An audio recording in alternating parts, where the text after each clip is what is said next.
श्रीगौरी वक्त्रपद्मार्का श्रीविघ्नेशा गजानना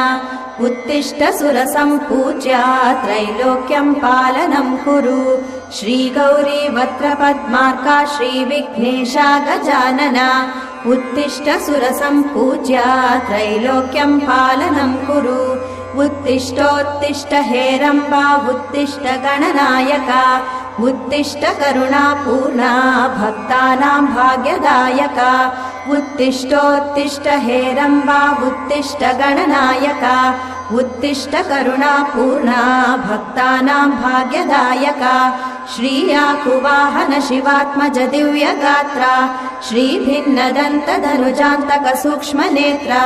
सर्वार्ति दुःखशमना फणिराजसूत्रा देवा गणेश्वर विभो तव सुप्रभातम्।